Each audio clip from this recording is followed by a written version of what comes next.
¿Qué tal? Muy buenos días. Desde Thinking Heads continuamos con nuestra programación de directos en LinkedIn, que reúne, como bien sabéis, a los expertos más demandados, interesantes e influyentes del panorama español.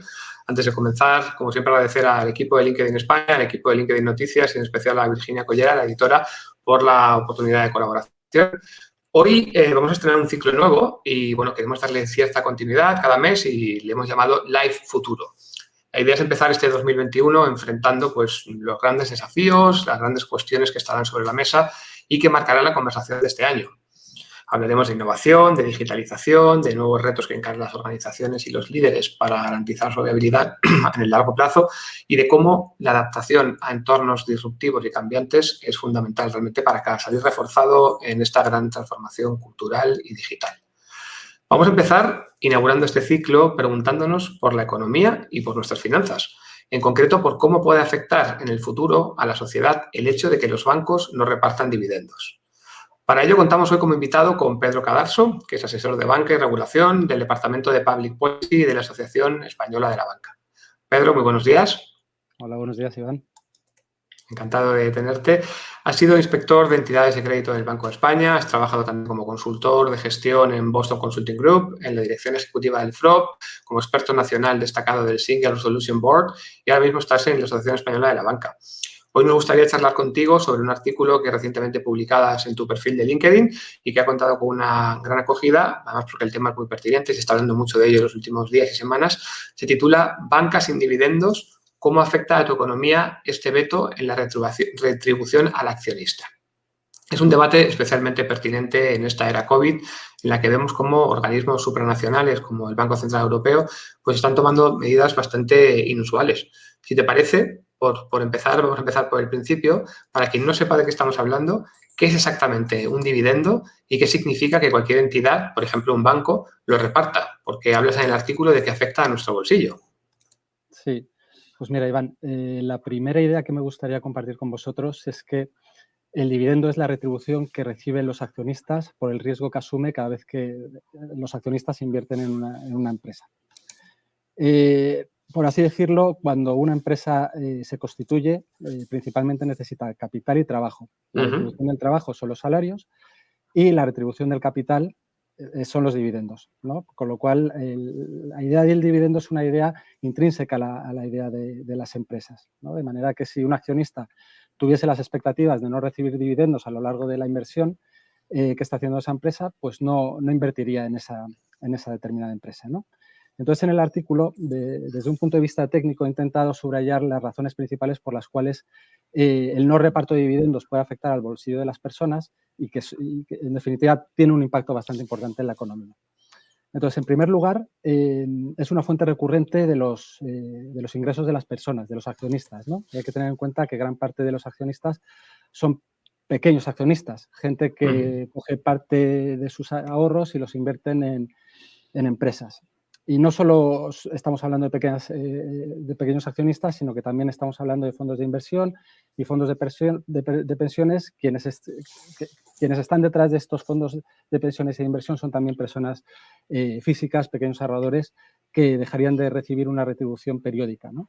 Para que te hagas una idea de la dimensión de lo que estamos hablando, solo los bancos socios de la Asociación Española de la Banca tienen en su capital 5 millones de accionistas, los cuales recibieron en 2018 7.000 millones de euros y en 2019 aproximadamente otros 7.000 millones de euros. Para que te hagas una idea de la dimensión que tiene o de la importancia que tienen los dividendos dentro de las rentas de las personas. Pero además también es importante por otras razones, como digo en el artículo. En primer lugar, es un elemento esencial para la valoración de las empresas. Es decir, los analistas cuando valoran una empresa, pues tienen en cuenta los dividendos que se esperan pagar en los próximos años. Si tú quitas esta variable muy importante para la valoración de las mismas, dejas de tener información muy útil para saber cuánto valen las empresas. Además, es muy importante porque ayuda a los bancos, a las empresas, a levantar más capital en el mercado, de manera, como hemos dicho antes, el acceso a los mercados o el apetito inversor en las empresas está directamente relacionado con la capacidad o con las expectativas que se tienen de recibir dividendos en el futuro. Además, la cuarta razón que establezco ahí en el artículo es que es una métrica que se utiliza también para valorar el desempeño de los empresarios o de los gestores de las empresas, ¿no? Hay que tener en cuenta que el reparto de los dividendos muestra fortaleza y el no reparto podría mostrar debilidad, ¿no? Entonces, es un elemento básico para saber si los empresarios o los gestores están haciendo bien su trabajo o no. Y finalmente, también es importante porque en entornos o en momentos en los que las acciones de determinado sector o de determinada empresa están estancadas por razones ajenas a su desempeño, por temas macroeconómicos, porque las expectativas de tipos de interés, o etcétera, no son las esperadas, pues el dividendo se convierte en la única fuente de retribución del accionista. Entonces, estas son las 5 razones que he puesto en el artículo por las que considero que el dividendo es muy importante y que el tomar decisiones de no pago puede afectar al bolsillo de las personas. Entendido. Al comienzo del artículo hablas sobre cómo los supervisores bancarios, por ejemplo, en este caso el Banco Central Europeo, están publicando recomendaciones para los bancos sin que quede muy claro cuánto se puede realmente exigir a las entidades. Ahora mismo, ¿qué nivel de control dirías tú que tienen los supervisores bancarios europeos sobre los bancos de España? Pues mira, los supervisores tienen un control máximo sobre las entidades y principalmente porque prestan funciones muy importantes a la economía y a la sociedad. Y déjame que me centre en 2 funciones básicas que prestan los bancos a la economía. En primer lugar, son los encargados de canalizar el ahorro a la inversión al consumo. Es decir, aquellas empresas o particulares que tienen excesos y que pueden ahorrar sus pequeños ahorros, los depositan en los bancos y los bancos son encargados de canalizar esos ahorros hacia la inversión, a empresas que quieren invertir o a personas que quieren consumir y que en ese momento carecen de los ahorros necesarios para consumir. Y además también financia a las administraciones públicas. Esto es una función muy importante que desarrollan las entidades de crédito o los bancos. La segunda de las funciones que desde mi punto de vista son muy importantes por parte de los bancos y que justifican este control es la canalización de los estímulos o de las decisiones de política monetaria que toma el Banco Central Europeo para garantizar que los precios varíen o oscilan de manera controlada. Si los bancos, pues el Banco Central Europeo no tendría un canal de diversificación, un canal de traspaso, de canalización de las medidas que toman allí en el Banco Central Europeo. Estas 2 razones justifican que el sector bancario esté, por un lado, supervisado y, por otro lado, regulado. Hago este matiz porque son 2 cosas diferentes. Es un sector regulado, ya que prácticamente el 100% de las actividades de los bancos están reguladas, es decir, tienen que cumplir con muchas normas. Y me gustaría resaltar que desde el año 2008 los bancos pues han visto incrementar el número de normas a que tienen que hacer frente, tanto en complejidad como en número, como decía antes. Y también, y el segundo bloque, o la segunda característica que quería hacer mención es la supervisión, ¿vale? Es decir, los bancos están supervisados por diferentes supervisores, que aquí, por ejemplo, se dividen entre si las entidades son grandes o pequeñas. Si son grandes, están supervisados por el Banco Central Europeo, por la Junta Única de Resolución, por la CNMV, por el SEBLAC.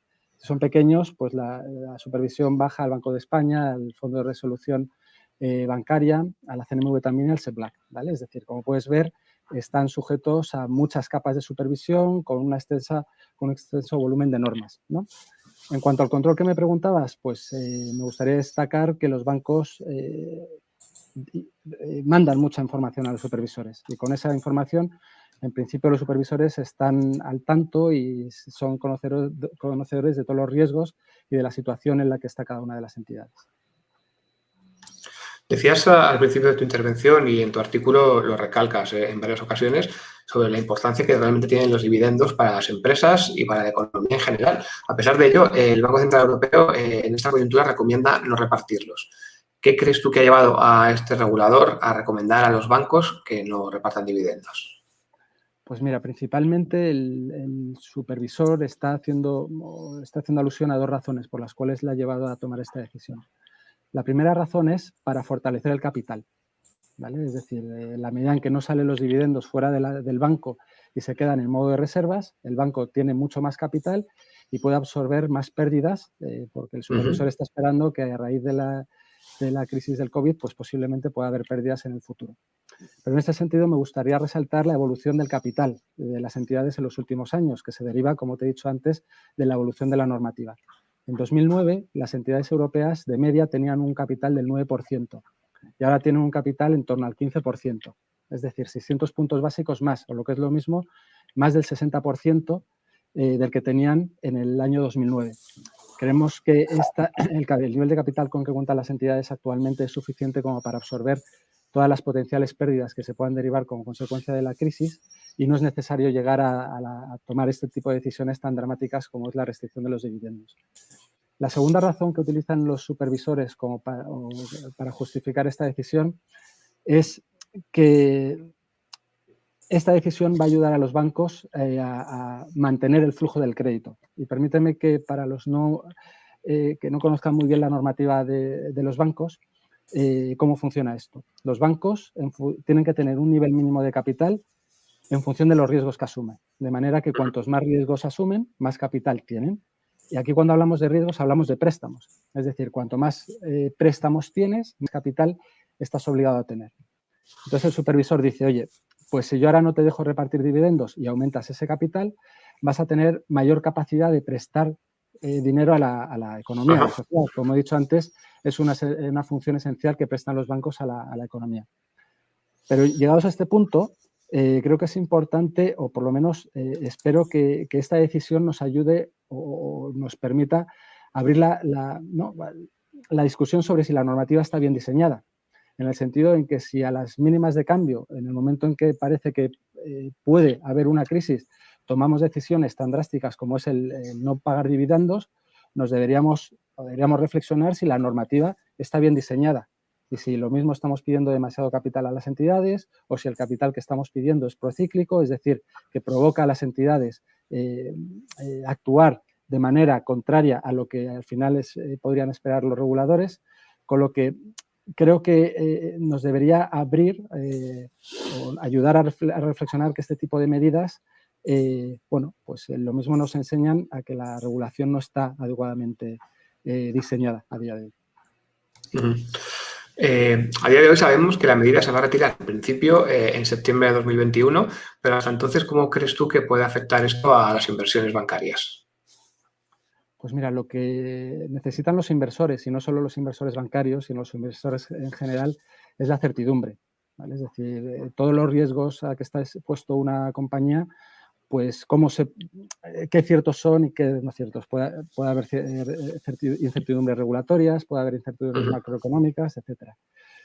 Y lo que yo creo que les gustan a los inversores es tener certidumbres sobre cómo se toman las decisiones y cuáles son los impulsores de las decisiones.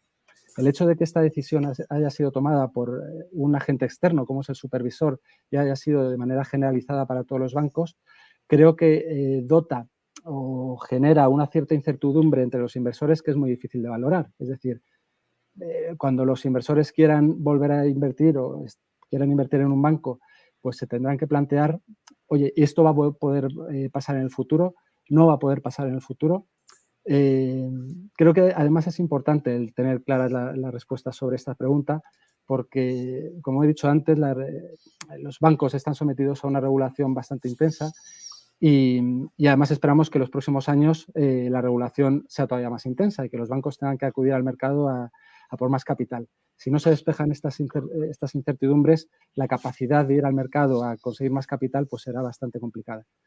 Sí que es cierto, o esperamos, que esta decisión, o por lo menos el Banco Central Europeo ya ha dicho que en principio ha limitado bastante las limitaciones que estableció en su momento y que creemos que estas limitaciones no van a permanecer en el tiempo. Interesante. Durante estos últimos meses, particularmente en este entorno COVID, la banca realmente ha sido un fuerte apoyo para pymes, autónomos y familias. ¿Cómo crees que va a seguir la banca ayudando a los españoles en el futuro? Pues como bien decías en tu pregunta, Iván, en los últimos meses los bancos han estado ayudando a sus clientes mediante financiación bancaria, intentando cubrir en cierta medida la caída de los ingresos de las empresas, de los proyectos de inversión, derivadas de la caída de ingresos, ¿no? Principalmente. Y creemos que en el futuro los bancos, en el proceso de recuperación, que esperemos que se inicie pronto, creemos que los bancos pueden desempeñar un papel bastante importante. En este sentido, los medios y en general todos los agentes económicos se han hecho eco de los fondos que ha aprobado o que está a punto de aprobar la Unión Europea por importe de 750.000 millones de euros, de los cuales 140.000 vendrán aquí a la economía española, y creemos que el sector bancario puede prestar, puede prestar un papel bastante importante en estos fondos, ¿no? Principalmente creemos que uno de los papeles más importantes que podría desempeñar es en la canalización.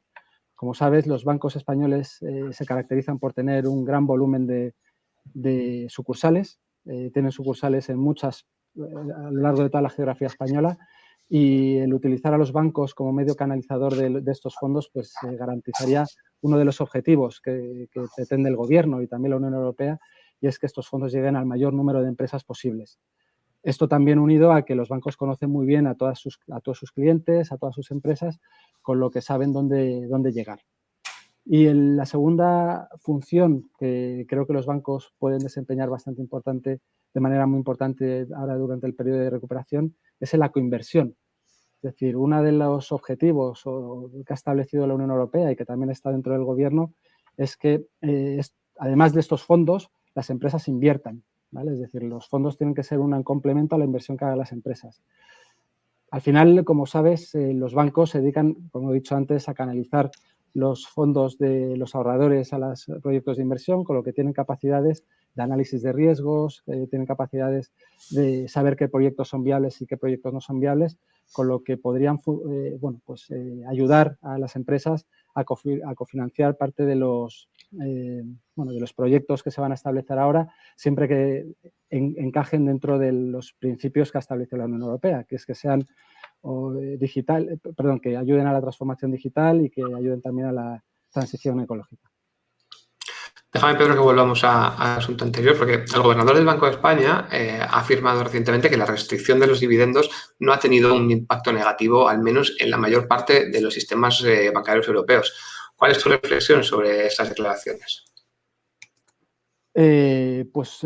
Como te decía, es cierto que como motivo de la crisis, la cotización de las acciones se ha visto muy afectada. La de los bancos se han visto más afectadas y creo que es difícil el discriminar qué porcentaje de esa caída en el valor de las acciones se ha debido a la restricción de los dividendos o se ha debido a la situación de incertidumbre provocada por la pandemia.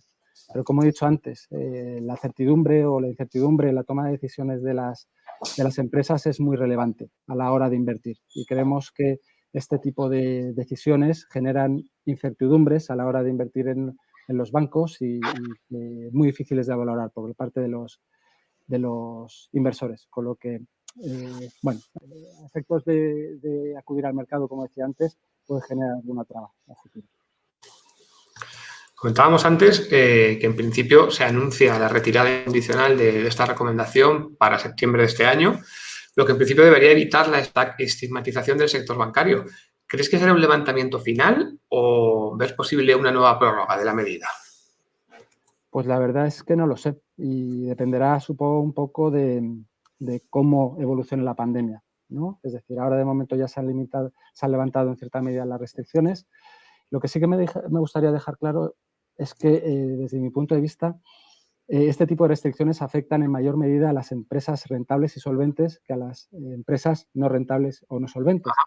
En la medida en que las empresas rentables y solventes, todo el mundo tiene expectativas de recibir dividendos, ¿no? Como hemos dicho antes, es una medida de análisis de la fortaleza de una compañía, ¿no? Entonces, oye, si yo pienso que este banco es solvente, espero la rentabilidad derivada de los dividendos. En cambio, en una empresa no solvente, en principio, las expectativas es que el reparto de dividendos sea reducido, ¿no? No sea tan importante como en el resto. Con lo que es importante destacar que este tipo de medidas penaliza más a las empresas solventes que a las empresas menos solventes. Perfecto. Si te parece, Pedro, vamos a dar paso a alguna pregunta que tenemos de las personas que nos están viendo ahora en directo. Preguntan, en primer lugar, dice, ¿es posible que este tipo de decisiones penalicen la cultura del ahorro financiero a medio y largo plazo?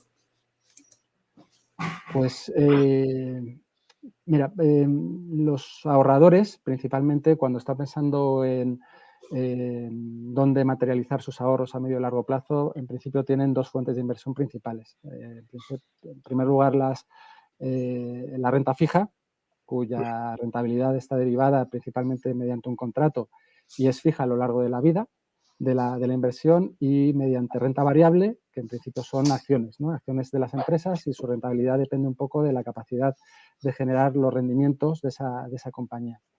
No sé si lo que creo que este tipo de medidas sí que pueden condicionar en cierta medida el apetito para invertir en uno o en otro tipo de instrumentos, o en uno o en otro tipo de sectores.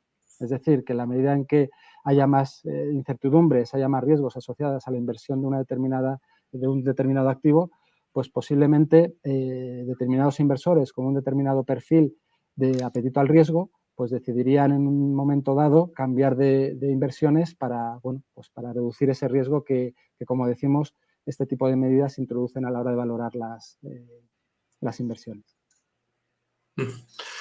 Si te parece, para ir concluyendo, una última pregunta. El viernes pasado, la Asociación Autoridad Bancaria Europea, la ABE, o en inglés European Banking Authority, EBA, publicó el inicio de los ejercicios de estrés bancario o stress test, los famosos stress test.